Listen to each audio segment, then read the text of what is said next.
मित्रों, राधे राधे।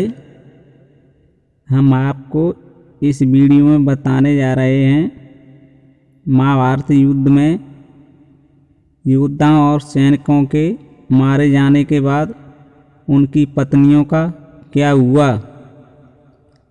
आप लोग हमारे वीडियो में शुरू से अंत तक बने रहिए, आपको पूरी जानकारी मिलेगी।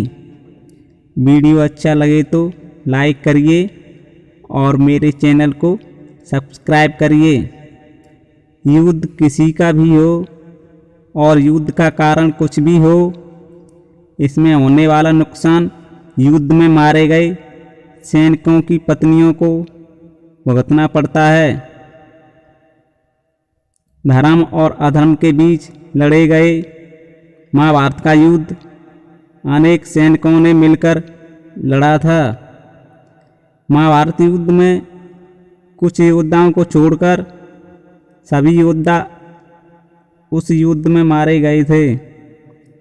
मारे गए योद्धाओं की पत्नियों का बाद में क्या हुआ था, इस कथा का वर्णन महाभारत ग्रंथ के आश्रमवासी पर्व के 33वें अध्याय में मिलता है। कथा के अनुसार महाभारत युद्ध के पश्चात युधिष्ठिर को हस्तिनापुर का राजा बनाया गया। पांचों पांडव राजकाज के साथ साथ अपने ज्येष्ठ पिता धृतराष्ट्र और बड़ी मां गांधारी माता कुंती की सेवा किया करते थे।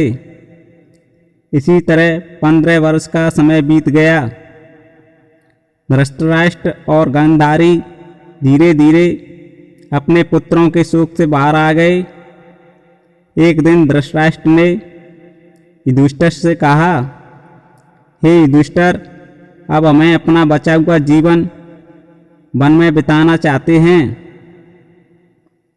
अगले दिन धृतराष्ट्र और गांधारी, कुंती, विदुर और संजय सन्यासी का रूप धारण कर वन को चले गए।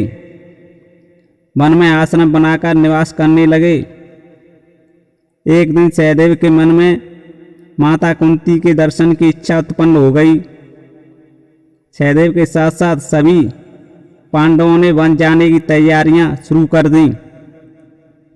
राजा युधिष्ठिर और पांडवों साथ साथ हस्तिनापुर की जनता चल पड़ी। इनमें वह सभी विधवा महिलाएं थीं जिनके पति महाभारत युद्ध में मारे गए थे।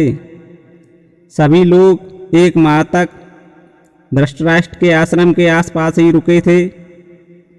एक दिन ऋषि वेद व्यास जी धृतराष्ट्र के आश्रम में पांडवों से मिलने के लिए आए।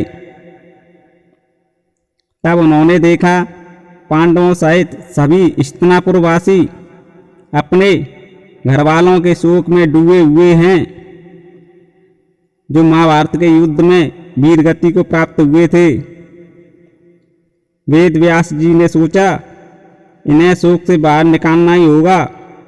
तब वेद व्यास जी ने कहा, मैं तुम्हें तुम्हारे बंधुओं और घरवालों से मिलवाऊंगा, तब तुम स्वयं ही उनसे मिलकर उनका हाल पता कर लेना।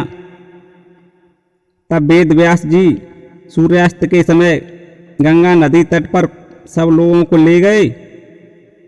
सूर्यास्त होने के बाद उन्होंने गंगा नदी के जल में खड़े होकर अपने तपोबल से महाभारत युद्ध में मारे गए सभी योद्धाओं को बुला लिया और वह सभी योद्धा गंगा नदी के जल से बाहर आ गए।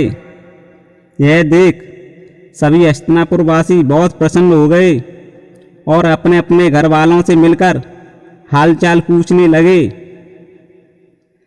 सभी के मन में अपनों की मृत्यु का जो शोक था वह हमेशा के लिए समाप्त हो गया।